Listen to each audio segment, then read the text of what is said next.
Hi, it's John, and welcome to the channel. Great to have you here. You're seeing this on Wednesday, November the 5th, but I'm recording this in the evening of Tuesday, November the 4th. The reason I'm doing this is because I am getting up early like usual tomorrow morning, but I have to drive my wife to the airport real early tomorrow morning, and I didn't think I'd get a chance to do a video. I am down in my basement. Let me just show you where I am, okay? This is the room that you normally see behind me that's in the dark. There's my TV. I'm sitting here watching YouTube tonight. Don't have my big blue mug of coffee. Too late. It's about 7:30. I do have my big blue chair though. Okay, so I'm trading off one for the other. So I'm sitting here watching YouTube and getting follow-up to the budget from this afternoon. And I watched Elevate podcast. I watched Moose on the Loose, Brian Lilly. Did excellent jobs of describing what happened in that convoluted bullshit that Francois Phillipe Champagne unleashed upon Canadian taxpayers at about 2 o'clock Mountain Time today. And I'm sitting here thinking, how am I going to convey all the information that was in that convoluted bullshit to you? And then it dawned on me that's not really my purpose here. I've got something else that I got from this budget today. I don't hear a lot of people talking about, maybe a couple of things, but one in particular.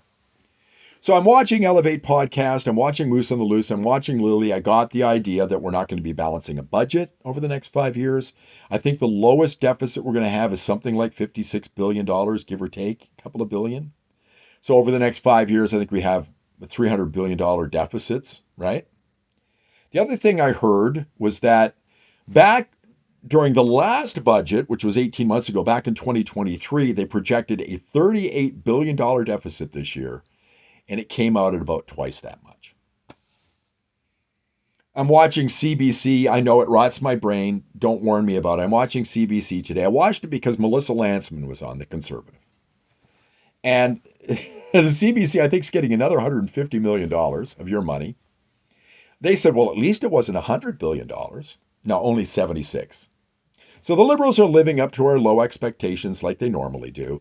But while Lantsman was on there, they weren't so interested in what she had to say about the budget, but they were really interested in the fact that one of the Conservatives either got tossed from the caucus from Poilievre or walked across the aisle and is going over to the Liberal Party. So I think that leaves 2 seats away from a majority for the Liberals now. And there's a couple of other Conservative names that have come up that might do the same thing. And you have to know that Mark Carney's on the phone with the NDPers right now saying, come on over, guys. We'll get lots done. But are they getting a lot done? Other than spending a whole shitload of your money? No. This is supposed to be a transformative budget, a generational budget to get big things done. I didn't hear a lot about that today. I did hear that the Liberals are going to scrap the emissions cap and the greenwashing rules. Okay, so this is throwing a bone to Danielle Smith. They're scrapping the emissions cap, something that Danielle Smith wanted. The greenwashing rules, basically it was taking away the free speech rights of oil and gas companies to talk positively about their products.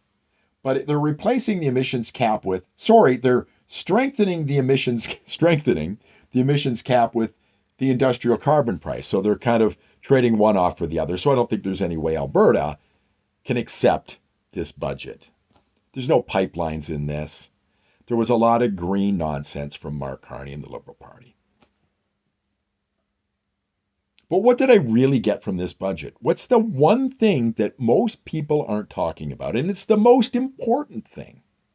You can go through this budget line by line, and it tells you nothing about how this budget is making life better for you. That's what I was thinking.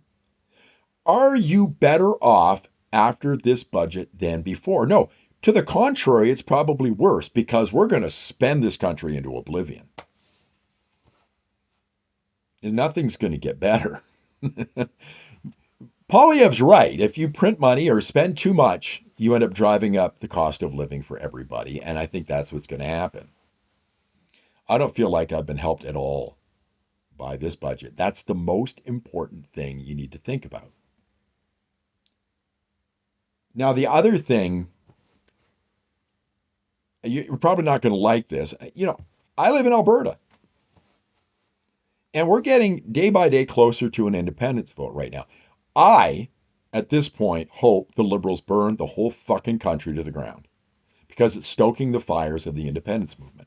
If the Liberals get a majority without even going to an election, that's just going to piss off more Albertans and it'll just drive more people to the independence movement. I hope they burn the whole fucking country to the ground. I'm sorry if you live in the rest of the country. That's the way I'm feeling at this point. As I've said many times here, Canada's demise will result in Alberta's rise.